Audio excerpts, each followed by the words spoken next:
think zero-touch deployment is set and forget. Here's the surprise. What works for your sales team probably breaks for your engineers and could leave C-level devices wide open.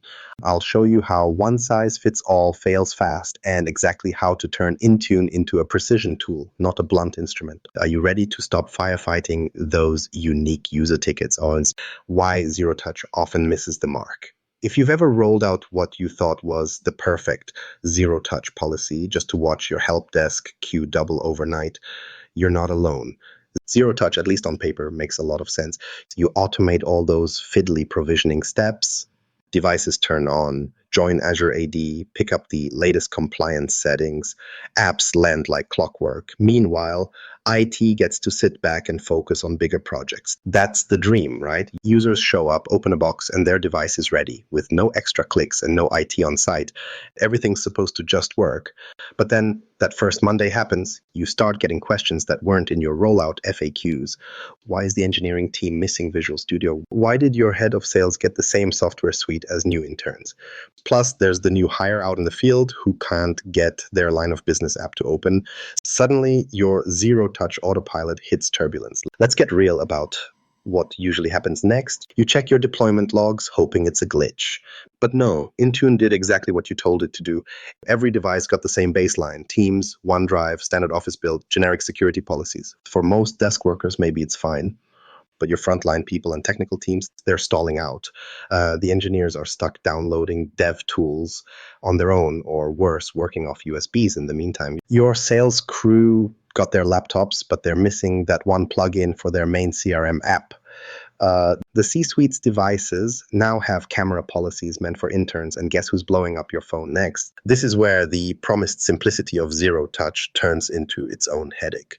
Microsoft and other vendors love to show off policy templates, just a few clicks for a recommended deployment, supposedly good for everyone. The problem is everyone isn't the same. Research backs this up. Over 60% of failed M365 rollouts happen because admins take the easy route and ignore the different needs of their users. It's a classic IT trap. You're rushing, timelines are tight, you fire up that Intune template and push it everywhere just to get one more project off your list. Admins call this policy fatigue. At some point, you've seen the interface so many times, you just start reusing whatever worked last quarter. You trust the defaults, you copy someone else's configuration of tech community. The trouble is real users work in ways the templates can't predict. It's like giving everyone in your company the same badge. Sounds efficient right up until the warehouse team realizes half their apps are missing and your finance director can suddenly access way too much. Let's talk about what this looks like in the wild. One client I worked with had a large field service team, think hundreds of guys and gals scattered across rural areas, all working off tablets. After a routine security compliance push, their devices started losing access to GPS and custom field apps. The new baseline had logged them out, and some devices even wiped key apps on reboot. The phone started ringing, and it wasn't to tell IT everything worked. The support bill for that little update was enough to get noticed at the next leadership meeting. The senior admin's response: locking down even more, making broad stroke fixes instead of getting granular. That only made things worse. Field techs ended up using personal devices, which triggered security alerts and gave compliance teams a migraine. The zero-touch dream became shadow IT reality, and not in a fun way. The fallout goes way beyond annoyed users. When teams can't get their work done, or when policies drop essential tools, they start improvising. Maybe it's a side channel WhatsApp group, or a third-party app nobody bothered to vet. And as soon as you see Shadow it spin up, your compliance risk just skyrocketed. We're talking confidential files floating outside the organization, data loss prevention rules bypassed, and suddenly your auditors start flagging you for things you never meant to allow. The more generic the policy, the more creative people get at sidestepping it. So what's the takeaway? Precision isn't a wish list item anymore. It makes or breaks your rollout. That generic cookie-cutter zero-touch setup might win you points for getting boxes checked fast, but sooner or later the cleanup takes far more time and money than doing it right from the start. Productivity drops, audit flags pile up, IT gets blamed for both, and the cycle repeats. Now, if the problem is that templates skip past everything that makes your organization unique, then the next step is obvious. You've got to understand the wild mix of user roles you actually support. Department by department, team by team, each comes with its own headaches. So now let's untangle what happens when an Intune policy works great for one part of the org but crashes as soon as it lands with a specialized team. Specialized roles, specialized problems. Something that's easy to overlook. A policy that runs like clockwork in the office might break down the second it hits the field. If you've ever tried to hand out the same Intune settings to a desk worker, a field technician, and an executive, you know how quickly things spin off the rails. Not everyone needs the same tools. Some people need entire workflows the default templates never touch. If you're in IT, you probably recognize this pattern. Those frontline workers out in warehouses, construction sites, or remote maintenance jobs often need completely different setups than an office worker checking their email from a standing desk in the cities. So think about the daily reality for a field technician. They work in spotty service areas. They rely on offline maps that need to be pre-cached. Sometimes they use the device camera to upload service reports or scan barcodes on broken equipment. Now, run those requirements against a security policy designed for a finance intern. Suddenly, half the core functions are blocked or even worse, automatically wiped after a compliance update. Meanwhile, the executives at the top have their own specific issues. It's not just about stronger passwords or two-factor authentication for them. They're targets for phishing and data theft, and their devices might have access to sensitive company strategy documents. Standard issue settings leave gaps, either not enough protection for the execs or way too much lockdown for roles that need agility.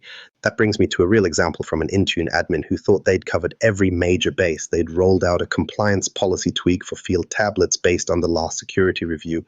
No one blinked until the next Monday the calls started coming in. Techs in the field had lost access to their GPS mapping apps. For several teams, the apps had uninstalled and the device forgot their stored maps. Reports started piling up with lost work hours because techs had to pull over, find a signal, and reinstall software in the middle of a job. The small update had destroyed productivity, and no one in management wanted to hear that Intune policies were the cause. The admin had just followed the textbook steps from the template, but the reality was far from what the templates promise. Even Microsoft says tailor policies to device context. That sounds great, right? But if you've actually tried to do it, this advice can get really vague really fast. Device context, user context. The documentation spends pages talking in circles about examples, none that actually match the weird specific way your org uses their hardware. For instance, rugged tablets in a dirty, wet environment need different security protections than a thin and light laptop meant for boardroom presentations. And here's where things get especially hairy. The hardware isn't just cosmetics or screen size. A rugged field device might lack a biometric reader or need a specific radio chip enabled while the exec's laptop runs an entirely different OS build. Security baselines you thought were universal instantly become a compatibility nightmare. Or worse, flat out unenforceable. This isn't theoretical. There's solid research to back it up. In one industry survey, more than 45% of organizations reported that their device compliance failures traced back to mismatched hardware profiles. Let that sink in for a moment. Nearly half of companies didn't hit their compliance benchmarks. Not because the security requirements were wrong, but because the device and its context weren't even on the admin's radar when those policies went live. It's silly but totally common. Deploy a single approved configuration to everyone and some will get locked out while others never meet the security bar in the first place. The hidden risk goes beyond productivity hits or a day of angry emails. The minute key workflows break, staff take matters into their own hands. Field workers start finding workarounds. Maybe they reinstall unapproved apps or reconnect their personal devices to fill the gap. Executives might hand over tasks to assistants with less secure devices just because they can't access what they need in time. And as soon as you're dealing with sensitive information on unknown endpoints, compliance officers start asking uncomfortable questions. A single wiped out app can trigger accidental data exposure if someone tries to export work through insecure channels. If audit season rolls around and you can't show segmentation by role, expect some pointed conversations. So, next time you're mapping Intune deployments, recognize this. Segmentation is not a nice to have. It's the entire point. You're not just saving your team hours of cleanup, you're protecting business operations and keeping compliance officers off your back. But that does bring up a whole new headache. How do you build out those targeted policies and actually maintain sanity as everything changes? Let's talk about getting precise without painting yourself into a corner. precision targeting, segmenting policies, and deployments. If you've tried to automate zero-touch deployments, you know where most admins get stuck, right at the crossroads of making life easier and accidentally creating a giant tangled mess. Policy segmentation sounds good in theory, and it's easy to talk about moving beyond the standard Intune templates. In practice, segmentation means you start with a simple spreadsheet and quickly end up color coding cells, cross-referencing device types, and muttering about just one more exception. You want to keep it clean and manageable, but the moment you start targeting policies by job role, department, device type, and app needs, things get messy fast. One tiny update, and suddenly something breaks for a group you forgot even existed. Let's look at templates versus segmentation. Templates are handy. Microsoft hands you a pre-baked config, you press deploy, and every device in scope gets the same deal. No real thinking, no digging through the details. It works until it doesn't. Every admin likes the speed and simplicity that comes with templates, but the reality is they miss critical edge cases. Those are the things that keep you up at night. A device that needs a legacy connector, one group with VPN exceptions, field techs who lose access to local storage during an app update.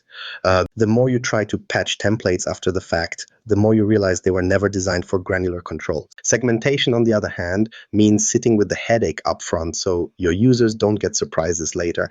I watched a team go through this with their field techs. They had users in the field who needed offline apps, flexible update times, and unrestricted camera access for job reporting. The default template, a safe bet for the rest of the company, would have restricted everything but Teams and Word.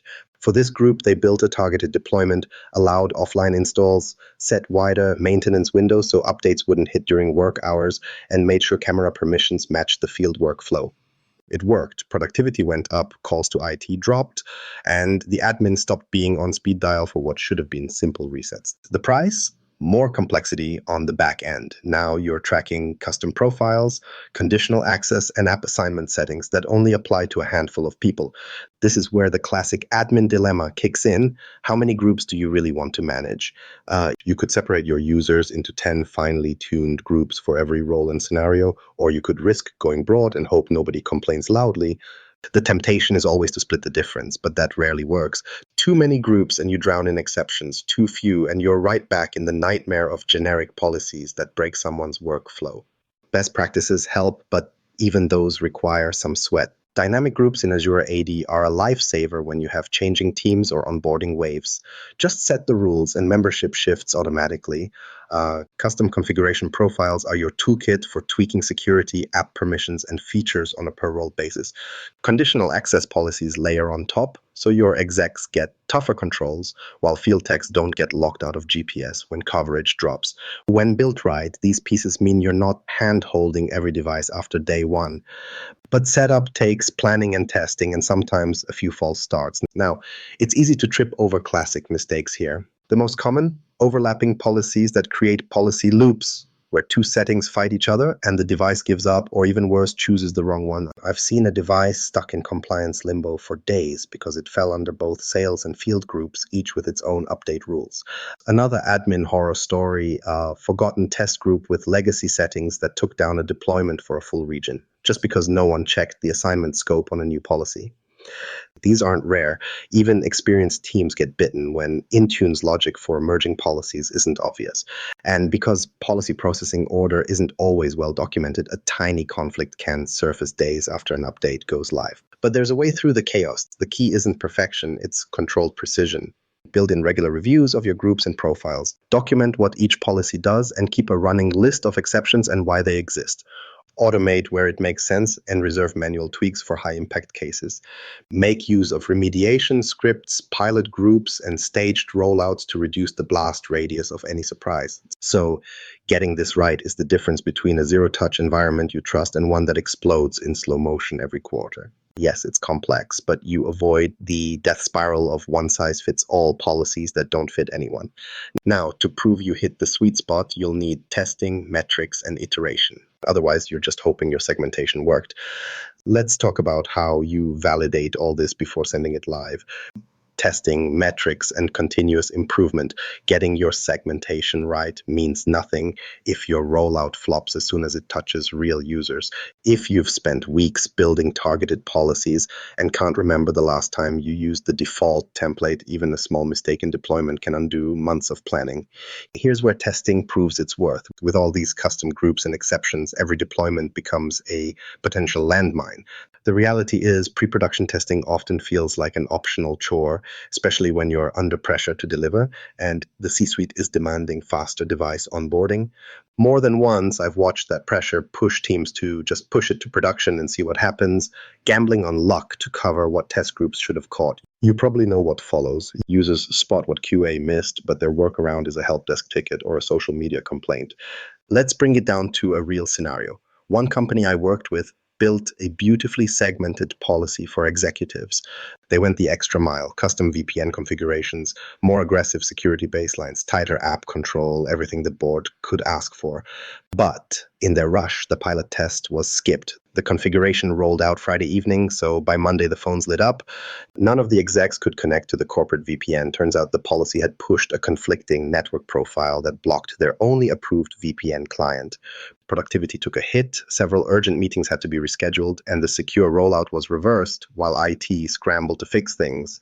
The kicker? The issue would have shown up in any halfway decent pilot. That's the paradox. The more segmented and precise your policies, the more you need to know exactly how they'll behave outside of perfect lab conditions. The best way to get there is with structured pilot groups and staged rollouts. Pilot groups are your early warning radar. Instead of pushing a policy to 100 executives at once, you start with a handful of volunteers. Their feedback isn't just noise, it's exactly the signal you need to understand what might break in production. A staged rollout means giving yourself time to catch errors before they're broadcast across your entire user base. If something glitches with your field team's app sync, that's a fixable problem in a group of 5. If you learn about it from 200 angry field techs, you're in crisis mode and out of options. Intune actually gives you the tools you need if you use them. Device check-in logs and built-in analytics become surprisingly useful once you're tracking by targeted group, not just global stats. Let's say your segmented deployment is going live and you're watching app installs. Analytics show that in your executive group, 98% of devices got the security app, but only 60% successfully completed VPN provisioning. It's a blinking red flag and a cue to pause before the wider rollout. Instead of waiting for the help desk to light up, you spot the pattern and drill down into application status, device compliance, and error codes. This data-driven style often feels tedious at first, but one missed red flag can snowball in hours. I've even seen teams spot a regional DNS misconfiguration in staging just because those metrics expose 2 outlier devices nobody would have noticed otherwise. The metrics don't lie. App install rates show if your deployments are actually reaching devices in the field or quietly failing in the background. The compliance scores broken down by group or device type tell you if your segmentation is actually helping or just creating new gaps. Tracking help desk tickets per group gives you a better signal than any one-off complaint. If calls from a pilot group drop, you can feel good about scaling the update. Ignore these metrics and you're flying blind with a stack of tickets waiting for follow-up. But when you bake this measurement into your routine, you're in control. Quick win here, don't overlook device check-in logs. They're not just a troubleshooting tool. Use them to spot which devices aren't picking up new profiles or are lagging far behind compliance targets.